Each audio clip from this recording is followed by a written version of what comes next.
l'inaudible.com.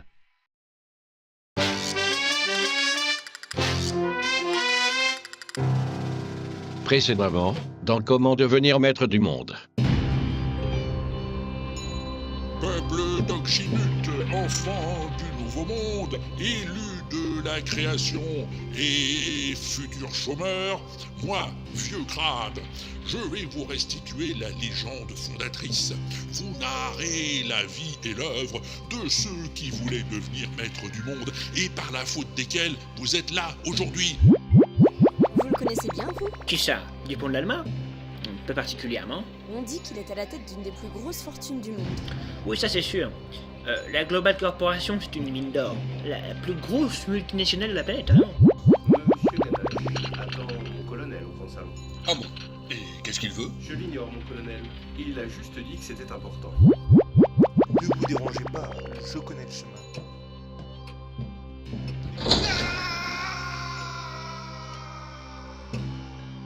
Alors, comment tu les trouves, mes oubliettes, Léon Ganache, hein? Confortable ou pas confortable? Non mais, qu'est-ce qu'il croit, ce misérable humain? Que Dieu se préoccupe de la global machin chouette? Qu'il s'intéresse au sort de cette pauvre planète minable? Moi, comme s'il n'avait que ça à faire!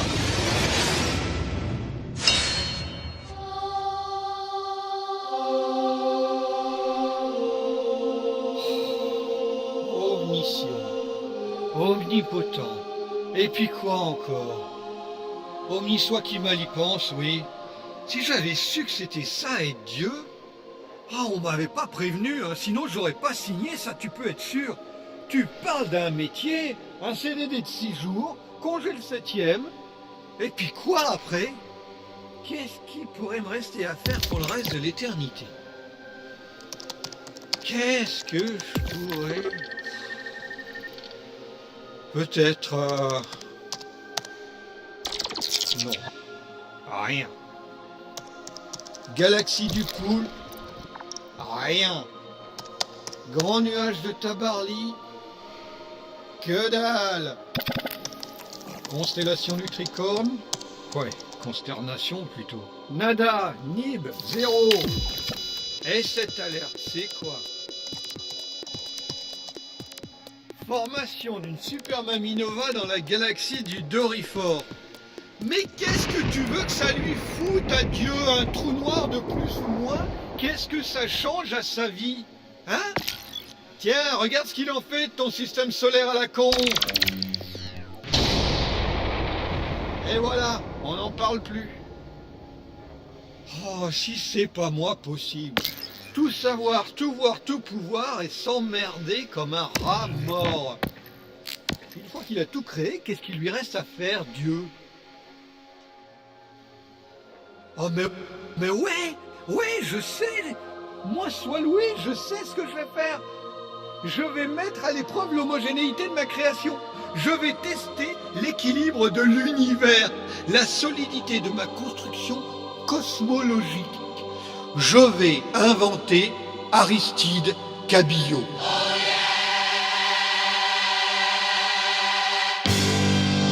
L'inaudible présente Comment devenir maître du monde en 10 leçons. Ou pas.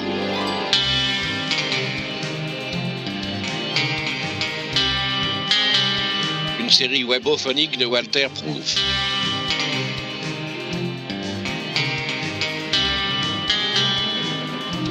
Avec Blast, Abby Le Fanu, Mademoiselle Hobby, G-Code, Monsieur Hobby, Joséphine Becker, Matt, Jean-Seb, Steve Wolf et Walter Proof. Livre 1, Les prophètes.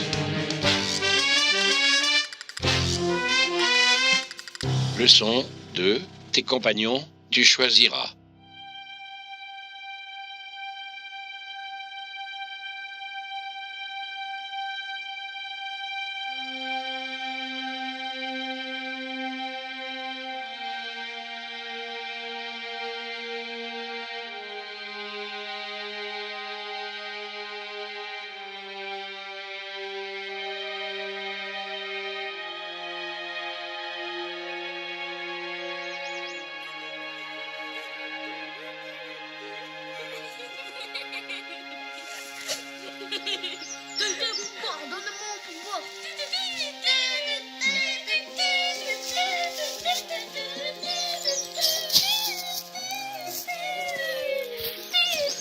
ben moi, la prochaine fois, je vais amener mon robot et on va trop bien s'éclater. Ah ouais, trop cool. Moi, je viendrai avec Ro. Attends, Vivi, j'ai un appel de Cérébro. Attends. Cérébro message.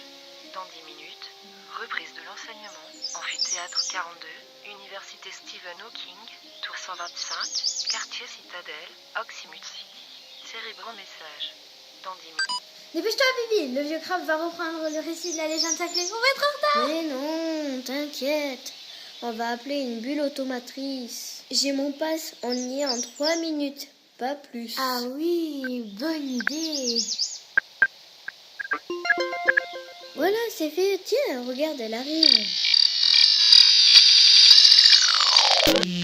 Allez, monte, je te suis. Super. Comme ça, on manquera rien.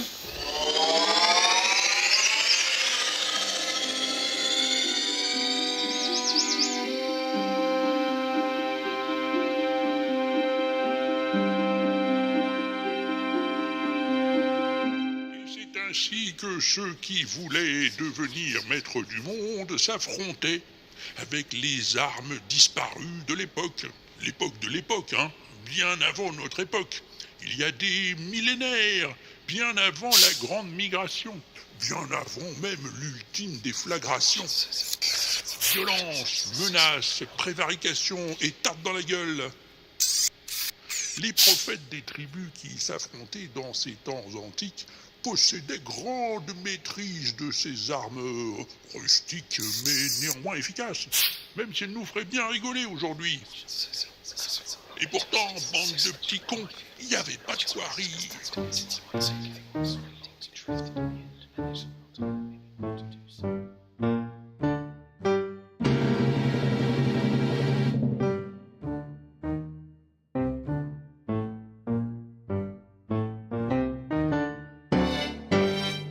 Bienvenue, mesdames et messieurs, dans ce prestigieux muséum d'histoire artificielle et synthétique. Les œuvres que vous allez pouvoir admirer en ces lieux sont garanties entièrement factices, souvent falsifiées et en tout cas sans la moindre trace d'authenticité. 100% bidon, quoi.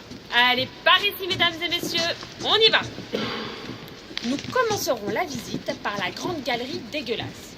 Réputée pour l'extrême rusticité de sa construction, la profusion de saloperies qu'elle abrite, je crois que le rendez-vous de mon colonel l'attend là-bas, derrière ces colonnes de polypropylite biseautées. Ah, en effet, Ruffin, vous avez raison, je vois un nez qui dépasse. Mon colonel veut-il que je le laisse tout seul, mon colonel? Oui, mais restez dans les parages, Ruffin, au cas où la situation nécessiterait une intervention. Je reste à votre disposition, mon colonel. Are you? You are? Vous savez qui je suis. Vous avez donc un avantage sur moi. Tout est relatif, vous savez. Oui, il paraît. Qui êtes-vous? Mon nom ne vous dirait rien. Appelez-moi plutôt... Plutôt. Et pourquoi pas Mickey, pendant que vous y êtes? Non, je n'y suis pas, non. Écoutez, ne m'appelez pas si vous préférez. Je ne préfère rien. Venez, marchons un peu. Je n'irai pas par 4 chemins plutôt. Mon temps est compté. Pourquoi vouliez-vous me parler? Il se trouve que j'ai une information qui pourrait vous intéresser. Vraiment? Vraiment. Je sais où se cache Cabillaud. Cabillaud? Aristide Cabillaud? Lui-même. Là, mon cher dingo, vous commencez à m'intéresser. Venez par là. Derrière l'aquarium des poissons bannis, nous serons à l'abri des oreilles indiscrètes.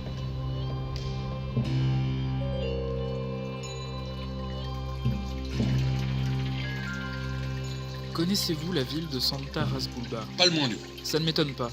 Elle ne figure sur aucune carte géographique. D'ailleurs, Santa Rasbulba n'existe pas. C'est une pure invention de ma part. Mais je ne voudrais pas vous faire perdre votre temps, colonel. Pas du tout. Tenez, prenez un cigare. Ce sont des Havanes. Je les fais venir en quart. En quart? Oui. C'est pas grave. Ce serait trop long à vous expliquer. Du feu? Non, merci. Je les fume crus.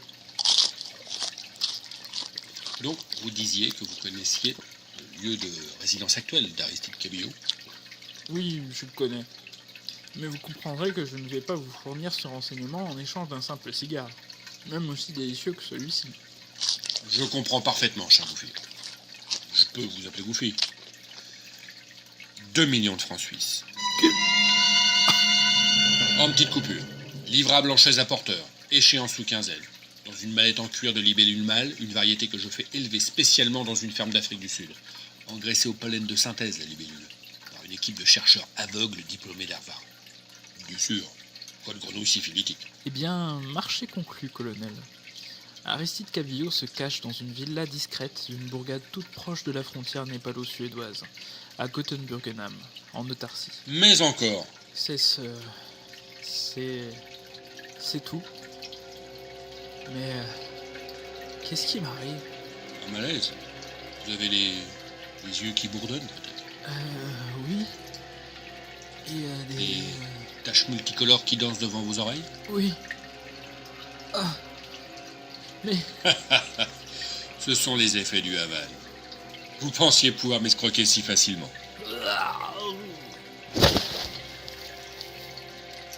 Enfin, mon colonel, connaîtriez-vous un moyen efficace et rapide de faire disparaître ce corps sans laisser de traces? Sans le moindre doute, mon colonel. Une petite trempette dans le bassin des poissons panés, et en quelques minutes, il n'en restera plus rien. Très bien, cher Ruffin, je vous laisse faire. J'ai des dispositions urgentes à prendre. Un voyage imprévu.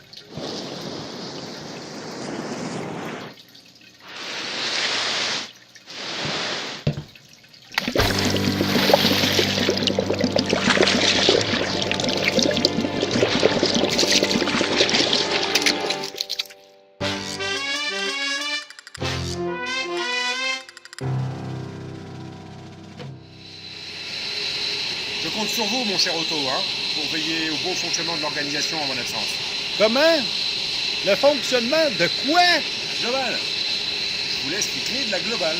Hein? Les clés de quoi? Dites-moi, mon cher Otto, vous ne deviendriez pas un peu dur dans la feuille avec l'âge? Vous l'entendiez mieux lors de notre première rencontre, il me semble.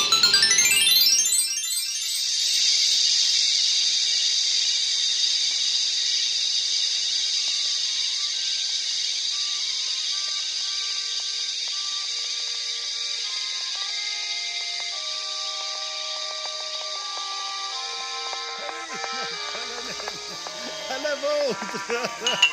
À la vôtre, mon vieux. Quand même!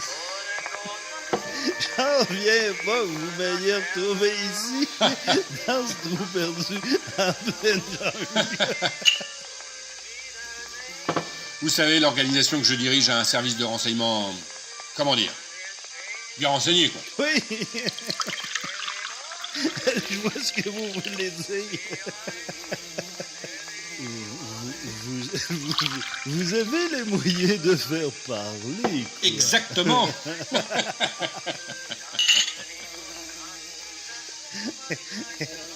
Mais vous, mon cher Gluten... Pas ce nom ici. Von Tamponneuse, s'il vous plaît. Oui, pardon.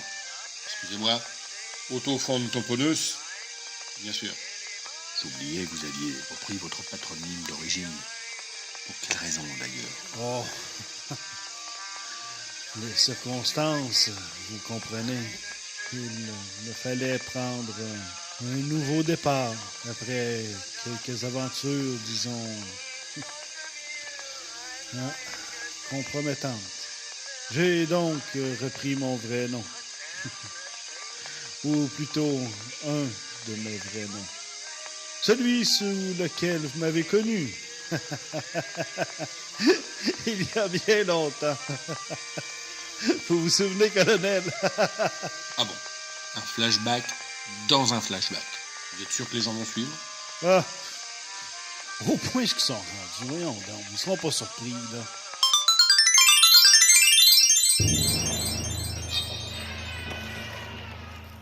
Je vous le promets, mon ami. Je vous ferai sortir de là. Ah, capitaine, j'étais sûr que vous ne laisseriez pas l'évident besoin. Même Otto, j'ai du mal à comprendre pour quelle raison vous vous retrouvez ici, dans cette prison psychiatrique soviétique, section irrécupérable. Ah, capitaine, c'est une longue histoire et je n'aurai pas assez d'un flashback pour vous la raconter. Encore?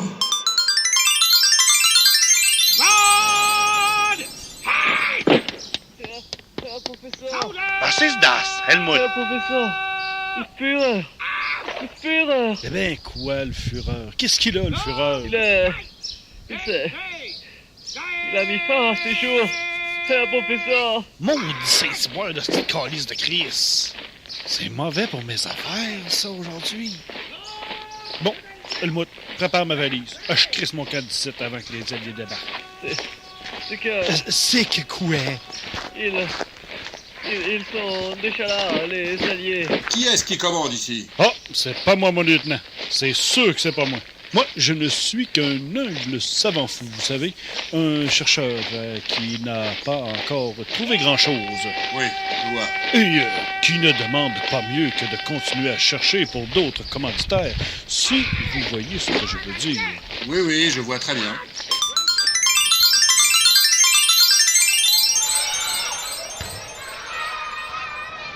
Eh ben moi, quand je serai grand, je serai le maître du monde. Et toi, Otto, tu seras quoi quand tu seras grand? Moi, je serai un savant fou.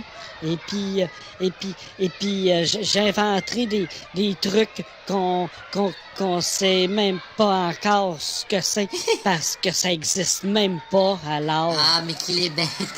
Si tu les inventes, les trucs qui n'existent pas, eh ben, ils existeront. Mais alors moi, je te les achèterai, tes trucs, parce que j'aurai plein d'argent. Grand comme ça.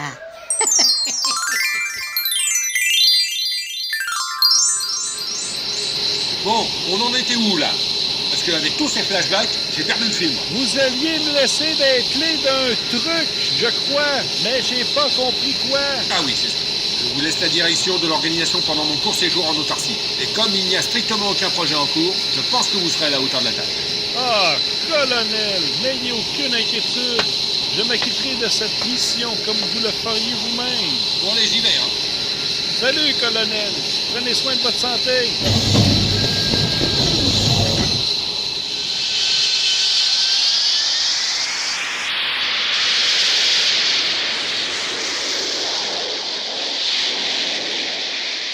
Avec tout ça, il a oublié de me donner les clés. Prochainement, dans Comment devenir maître du monde. L'enregistrement holographique est commencé, vénérable clergé. Oui, très bien. Oui, les gars, je suis breton. Et alors? Quelque chose contre les bretons? Voyons voir. Répond l'allemand. Oui. Quel est le but de votre visite en autarcie, colonel? 47e étage, suite royale, nuptiale, cordiale et bien sûr... Suivez-moi, mon colon, c'est par là. Le poignard a atteint en ligne directe l'hémisphère gauche de son cerveau, celui qui commande notamment les fonctions vitales essentielles. La respiration, la capacité à faire du vélo sans les mains. C'était Comment devenir maître du monde en 10 leçons. Ou pas. Une série webophonique de Walter Proof, très librement adaptée de Cri de joie dans la masure. Écrit et réalisé par Walter Proof sur une musique de Phaéton Bouche. Avec Dieu, Blast, Bibi, Abby le Fanou, Chacha, Mademoiselle Hobby, Vieux Crabe, Walter Proof, la Guide, Aude, Ruffin, Monsieur Hobby, le Colonel, Joséphine Baker, l'inconnu, Matt, Autophone tamponneuse, Jean Seb, le soldat, Stewolf.